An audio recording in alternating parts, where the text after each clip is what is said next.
Hi, welcome to love talkies. Mona తను వ్యభిచారి episode 1.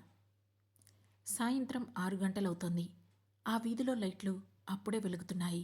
ఆ ఇంట్లో ఉన్న అమ్మాయిలందరూ అద్దాల ముందు నుంచొని మేకప్ వేసుకుంటూ లిప్స్టిక్ను 1కి 2 సార్లు దిద్దుకొని సరిగా ఉన్న చీరను అందాలు కనిపించేలా ప్రదర్శిస్తూ బయట హాల్లోకి వచ్చి నిర్లక్ష్యంగా కాళ్ళూపుతూ కూర్చొని ముచ్చట్లాడుతున్నారు. ఇంతలో మోనా, మోనా, ఎక్కడున్నావ్ అంటూ కింద నుండి ఓ నడివయసు మహిళ పిలుస్తోంది. ఆమె మాట విని ఒక అమ్మాయి తెల్లని దేహఛాయతో మెరిసిపోతూ నీలిరంగు చీరతో కొంగును అటూ ఇటూ తిప్పుకుంటూ మెట్లపై నుండి కిందకు దిగుతూ వస్తోంది. ఆమె వేసుకున్న పవిట ఆమె యవ్వనాన్ని ఏమాత్రం దాచటం లేదు. నడుమును వయ్యారంగా తిప్పుతూ నడుచుకుంటూ వచ్చి ఓ నిర్లక్ష్యపు చూపు విసిరి, ఏంటి వనజమ్మ, ఎందుకలా అరుస్తున్నావు అని అడిగింది. ఏం చెయ్యను, సాయంత్రం 6 కూడా ఇంకా సరిగా అవ్వనే లేదు. ఇదిగో కస్టమర్ నీకోసం వచ్చి కూర్చున్నాడు అని చెప్పింది వనజమ్మ. ఆ మాటతో పక్కన నిలుచున్న అతని వైపు చూసింది మోనా.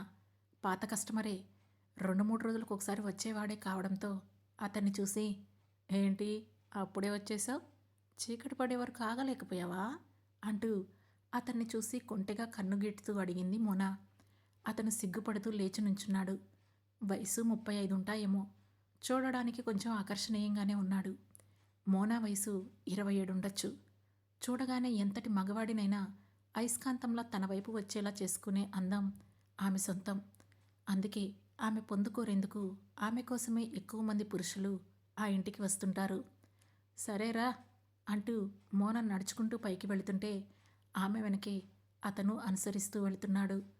అది చూసిన అక్కడ ఉన్న మిగతా మహిళలు సన్నగా గొనుక్కుంటూ, ఎవరెలా ఉన్నా దీని గిరాకీ మాత్రం తగ్గడం లేదు అని అనుకోవడం మోనా చెవిన పడకపోలేదు. మోనా గదిలోకి వెళ్ళగానే ఆమె వెనకే అతను లోపలికి వెళ్ళి గడియ వేశాడు. మోనా వెంటనే అక్కడున్న మంచంపై పడుకొని తన పవిటను పక్కకు తీసి, త్వరగా వచ్చి పని పూర్తి చేసుకో, నువ్వు వెళ్తే ఇంకొకరు వస్తారు అంటూ అతన్ని తొందర పెట్టింది. అతను ఏమీ మాట్లాడకుండా ఒంటి మీద దుస్తులన్నీ తీసి పక్కన పడేసి ఆత్రంగా ఆమె పక్కకు చేరి ఆమెను ఆక్రమించి తన శరీరపు వేడిని చల్లార్చుకుంటున్నాడు. ఆ గదిలో నుండి వచ్చే మంచం చప్పుళ్ళు బయటికి వినిపిస్తున్నాయి. అప్పుడే అటుగా వెళుతున్న మాలతి, సహజ ఇద్దరూ ఆ గది కిటికీ తీసి ఉండడంతో కిటికీలో నుండి చూసి, ఏమే మోనా, కిటికీ అయినా వేయకుండా ఏంటి అతని తొందర అంటూ పిలిచారు. అది విన్న మోనా, ఇక్కడ ఎవరికీ తెలియంది ఏం జరుగుతుందే, వెళ్ళి పని చూసుకో అని అనడంతో వాళ్ళు నవ్వుకుంటూ కిటికీ దగ్గరగా వేసి వెళ్ళారు. మోనా శరీరంపై అతను చేస్తున్న సవారీ చిన్నగా ఆగిపోయింది. అతను అలసి ఆమె పక్కన వాలాడు. వెంటనే మోనా, లేలే కానీ త్వరగా, ముందు డబ్బు తీ అని అంది. 2 నిమిషాలు ఆగు మోనా ఆయాసంగా రొప్పుతూ అన్నాడతను.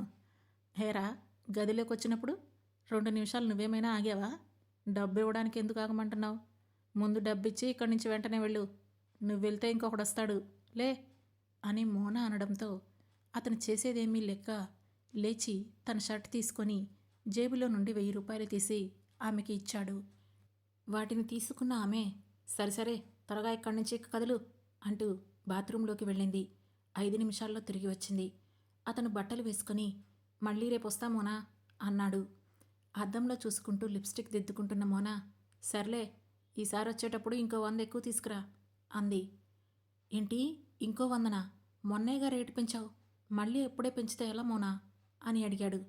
ఏందిరా ఎక్కువ మాట్లాడుతున్నావు, సరిగా స్నానమైనా చేస్తున్నావా? నీ కంపు భరించడానికి ఈ 1000 చాలా తక్కువ.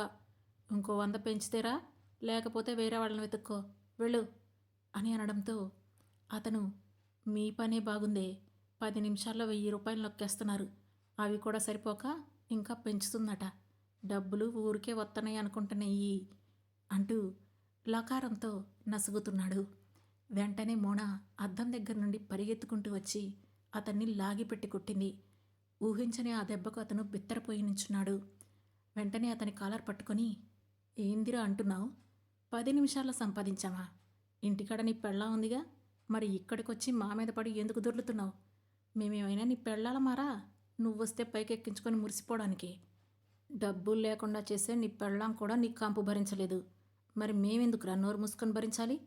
నువ్వు వేసే వెధవేషాలన్నీ మంచంలో ఉన్నంతసేపు నోరు మూసుకొని చూసా కదా. నీ ఇష్టం వచ్చినట్లు నా ఒంటితో ఆడుకున్నావు కదా. అందుకే ఇవెయ్యి. నీకు మాత్రం డబ్బులు పోకూడదు, సుఖం మాత్రం కావాలి. ఎక్కడి నుండి వస్తుందిరా? ఎక్కువ మాట్లాడితే బట్టలు లేకుండా ఇక్కడి నుండి బయటికి పోతావు. జాగ్రత్త. పోరా ముందు ఇక్కడి నుంచి. రేపటి నుండి ఇక్కడ కనిపించావో ముఖం పగిలిపోతుంది. వెళ్ళి ముందు అంటూ అతన్ని గదిలో నుండి బయటికి తోసేసింది మోనా. అతను మారు మాట్లాడకుండా బయటికి దారితీశాడు. అప్పుడే అటుగా వచ్చిన మాలతి, ఏంటే మోనా, ఏంది అంత కోపంగా ఉన్నావు? వాడేంటి అలా మన్ను తిన్న పాములా పోతున్నాడు అని అడిగింది. ఏం లేదులే, నా కొడుకు ఎక్కువ మాట్లాడితే ఒక్కటిచ్చా, దెబ్బకి దెయ్యం వదిలినట్లుంది అంటూ చీర కుచ్చుళ్ళు సర్దుకుంటూ పద పోదాం కిందకి అని అంది. ఇప్పుడే కదే అయ్యింది, ఈ పూటకి ఇక చాలే అంది మాలతి. లేదే, రేపింటికి డబ్బు పంపించాలి, తమ్ముడు ఫీజు కట్టాలి. ఈ పూట ఎంత ఎక్కువ గిరాకీ వస్తే అంత మంచిది అంది మోనా. అది విన్న మాలతి ఇంకేం మాట్లాడకుండా మోనాతో పాటు కిందకి దిగింది. మోనా కిందకి వచ్చి వనజమ్మ దగ్గరకు వెళ్ళి ఇదిగో అంటూ 500 తీసి ఆమె చేతిలో పెట్టింది. వనజమ్మ మారు మాట్లాడకుండా ఆ డబ్బు తీసుకొని తన డబ్బులో కలిపేసుకుంది. ఆ తర్వాత 10 నిమిషాలు గడిచాయి. అందరూ ఆ మాట ఈ మాట మాట్లాడుకుంటూ పెద్దగా నవ్వుకుంటున్నారు. అప్పుడే తెల్లగా చూడడానికి అందంగా ఉన్న ఒక 30 సంవత్సరాల యువకుడు ఆ ఇంట్లోకి అడుగుపెట్టాడు. అతను రాగానే అందరూ అప్రయత్నంగా మోనా వంక చూశారు. మాలతి అతన్ని చూడగానే, మోనా, నీకు మళ్ళీ కస్టమర్ వచ్చాడే అంది. మోనా అటు తిరిగి చూసి, నేను వెళ్ళనే, నువ్వెళ్ళు అని చెప్పింది. ఎందుకే అంది మాలతి. వద్దులేవే, నువ్వెళ్ళు అంది మోనా. ఇంతలో అతను వనజమ్మ దగ్గరకు వెళ్ళి మోనా అని అన్నాడు. అప్పుడు వనజమ్మ, నువ్వొచ్చేది దానికోసమేగా అంటూ మోనా మోనా అని పిలిచింది. మోనా లేచి వెళ్ళింది. నీకోసమే, తీసుకెళ్ళు అని చెప్పింది వనజమ్మ. మోనాని చూడగానే అతని కళ్ళు అప్పటికే మెరిసిపోతున్నాయి. అది మోనా దృష్టిని దాటిపోలేదు. వెంటనే మోనా వనజమ్మ వైపు చూస్తూ, నేను వెళ్ళను, మాలతి వెళ్తుందిలే అని అంది. అతను వెంటనే నాకు నువ్వే కావాలి అన్నాడు. దాంతో మోనా అతని వైపు సీరియస్గా చూస్తూ వనజమ్మ వైపు తిరిగి, నేను వెళ్ళను వనజమ్మ అని చెప్పింది. ఏందే నీ సనుగుడు? ఇంకో కస్టమర్ కోసమేగా కిందకి దిగొచ్చావు, ఇప్పుడేమైంది? నోరు మూసుకొనెళ్ళు అని చెప్పింది వనజమ్మ. దాంతో ఇక చేసేదేమీ లేక మోనా అతని వైపు కురకరా చూసుకుంటూ పైకి నడిచింది. అతను ముసిముసిగా నవ్వుకుంటూ ఆమె వెనకే వెళ్ళాడు. గదిలోకి వెళ్ళిన మోనా కింద చాప వేసుకొని కూర్చుంది. ఆమె వెనకే వెళ్ళిన అతను గది తలుపు పెట్టి కిటికీలన్నీ మూసి వచ్చి ఆమె ఎదురుగా కూర్చున్నాడు. అప్పుడు మోనా అతనితో, మిమ్మల్ని మళ్ళీ మళ్ళీ రావద్దని చెప్పాను కదా, ఎందుకు వస్తున్నారు అని అడిగింది. అది నా ఇష్టం, నాకు నచ్చింది, నేను వస్తున్నాను అంతే అని చెప్పాడు. మీరు వస్తారు, చూస్తారు, వెళతారు. మీ దగ్గర ఊరికే డబ్బులు తీసుకోవడం నాకు నచ్చడం లేదు. ఇక్కడికి వచ్చే వాళ్ళందరూ శారీరక సుఖం కోసం మాత్రమే వస్తారు. వాళ్ళ అవసరం తీరాక రేటు కట్టి వెళ్ళిపోతారు. మీరు మాత్రం వస్తారు, కానీ ఏమీ చేయరు, డబ్బులిచ్చి వెళ్ళిపోతారు. ఎందుకో నాకు అర్థం కాదు. ఎన్నిసార్లు అడిగినా చెప్పరు. మీ దగ్గర ఇలా డబ్బులు తీసుకోవడం నాకు ఇష్టం ఉండదు. నేను చేసే పనికి మాత్రమే డబ్బు తీసుకుంటాను. ఊరికే మీరు డబ్బులు ఇవ్వడం నాకు అస్సలు నచ్చటం లేదు. అందుకే మీ దగ్గరికి రావడానికి ఇబ్బందిగా ఉంటుంది అని చెప్పింది. మోనా, నేను ఊరికే డబ్బులు ఇస్తున్నానని ఎందుకు అనుకుంటున్నావు? నేను నీ దగ్గర కొంత సమయాన్ని గడుపుతున్నాను. ఆ సమయంలో నేను నిజంగా కొంత ఆనందాన్ని పొందుతున్నాను. నువ్వు నాకు ఇచ్చిన ఆనందానికి విలువ కట్టి డబ్బిస్తున్నాను అంతే. ఇందులో నువ్వు ఇబ్బంది పడాల్సిన విషయం ఏమీ లేదు. కాబట్టి నువ్వు ధైర్యంగా డబ్బు తీసుకోవచ్చు అని చెప్పాడు.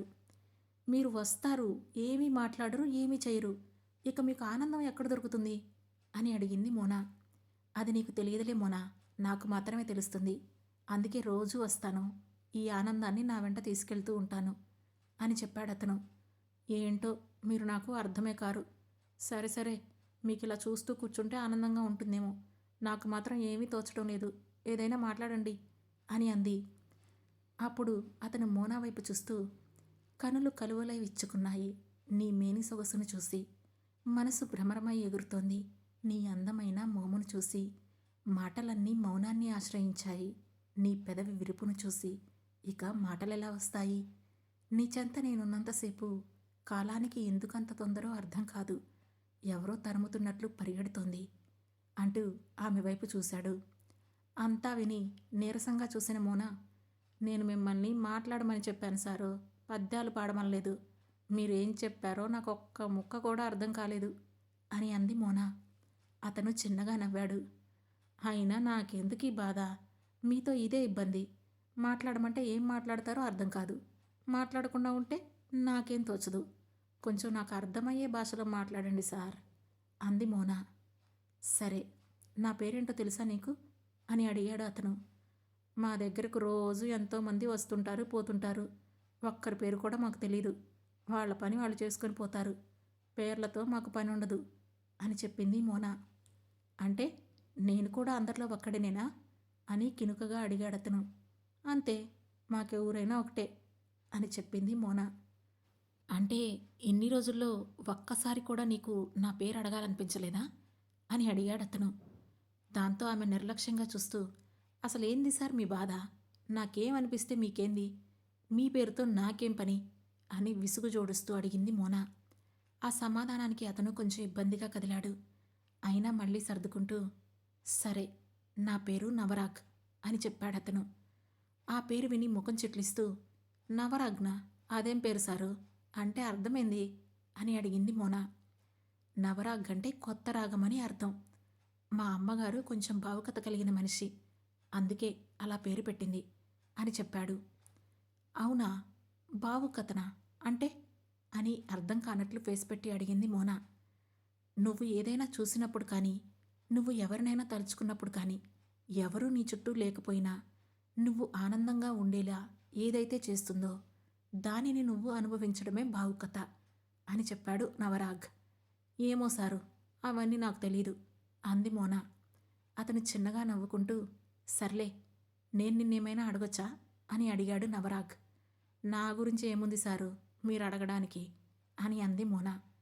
ఆమెనే చూస్తూ, నీ అసలు పేరేంటి అని అడిగాడు నవరాగ్. నా పేరు మోనానే అని చెప్పింది ఆమె. కాదు, నీ పేరు మోనా కాదు, మీ అమ్మా నాన్న పెట్టిన పేరు చెప్పు అన్నాడు నవరాగ్. నా పేరు మోనా అంతే అని కరుకుగా అంది ఆమె. సరే, ఇష్టం లేకపోతే చెప్పొద్దులే అన్నాడతను. ఆ తర్వాత, మీ ఊరు ఏ ఊరు అని అడిగాడు నవరాగ్. ఇదే మా ఊరు అని భుజాలెగరేసింది మోనా. మీ అమ్మా నాన్న ఎక్కడుంటారు, నువ్వొక్కదానివేనా, అక్క చెల్లెళ్ళు అన్నతమ్ములు ఎవరైనా ఉన్నారా అని అడిగాడు నవరాగ్. నాకే ఊరు లేరు, నేను ఒక్కదాన్ని, అసలు ఎక్కడ పుట్టానో ఎలా పెరిగానో ఇవేమీ నాకు తెలీదు, ఊహ తెలిసే నాటికే ఇక్కడున్నా అంతే అని కర్రాఖండిగా చెప్పింది మోనా. ఇక నవరాగ్కి ఆమె ఏమీ చెప్పదని అర్థమైపోయింది. దాంతో, సరే, నిన్ను అడిగి ఇబ్బంది పెట్టనులే, కానీ చివరిగా ఒకటి అడగనా, నిజం చెప్తావా అని అడిగాడు నవరాగ్. అడగండి సారు అంది మోనా. నువ్వు ఈ పని నీకు ఇష్టమయ్యే చేస్తున్నావా అని అడిగాడు నవరాగ్. దానికి ఆమె ఒక్క క్షణం తొట్టుపడినా వెంటనే సర్దుకొని, ఏమడుగుతున్నారు సారు, మాకిష్టాలనేవేమీ ఉండవు, మా పనిదే, మేం చేసుకోవాలి అంతే అని చెప్పింది మోనా.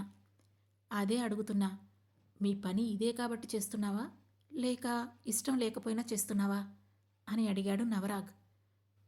దాంతో ఆమె చివుక్కున లేచి, మీరు లేచి వెళ్ళండి సారు, ఈ ప్రశ్నలేంది, అయినా మాతో మీకెందుకు సారు, మీ పనేందో మీరు చూసుకొని వెళ్లకుండా అని విసుగ్గా అంది మోనా. అతను మాత్రం నింపాదిగా కూర్చొని, సర్లే, ఇష్టం లేకుంటే చెప్పొద్దులే, కూర్చోండి అని కంగారుగా అన్నాడు నవరాగ్. అతని గొంతులో వినిపించిన మర్యాదకు, మార్ధవానికి ఆమె ఇంకేం మాట్లాడకుండా అతని ఎదురుగా కూర్చుంది. ఇంతలో అతను, మోనా, ఒక పాట పాడతావా అని అడిగాడు. పాటలు పద్యాలు నాకు రావు సారు అంది మోనా. పోనీ నేను పాడినా అని అడిగాడు నవరాగ్. మాటలు మాట్లాడమంటే ఏదేదో అడుగుతున్నారు, సరే, పాటైనా పాడండి, వింటాను అని అంది. దాంతో అతను, సరే విను అంటూ పాట పాడటం స్టార్ట్ చేశాడు. ఏ దివిలో విరిసిన పారిజాతమో, ఏ కవిలో మిథిలిన ప్రేమ గీతమో అంటూ పాటను పాడుతున్నాడు నవరాగ్. ఆ పాట వింటూ ఆమె అనుకోకుండానే అతని వంక తదేకంగా చూస్తూ ఉండిపోయింది. ఎప్పుడు కళ్ళు మూసుకుందో తెలీదు. కళ్ళు తెరిచేసరికి దిండుపై పడుకొని ఉంది. పక్కనే డబ్బులు కనిపించాయి. అతని కోసం చుట్టూ చూసింది, కానీ అతనెక్కడా కనిపించలేదు.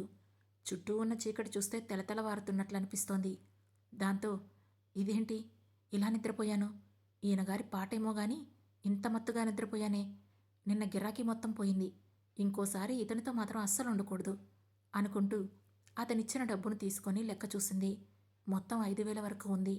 ఇదేంది ఎంత డబ్బిచ్చి వెళ్ళాడు అనుకుంటూ అసలు ఎందుకు ఇతను ఇలా చేస్తున్నాడు అని ఆలోచించసాగింది మోనా. కాసేపటి తర్వాత సరే, ముందు ఈ డబ్బు ఇవాళ తమ్ముడికి పంపిస్తాను. అతనిసారి వచ్చినప్పుడు అతని డబ్బు అతనికి తిరిగిచ్చేస్తాను అనుకుంటూ ఆ డబ్బును తన తమ్ముడికి పంపాలని నిర్ణయించుకుంది మోనా.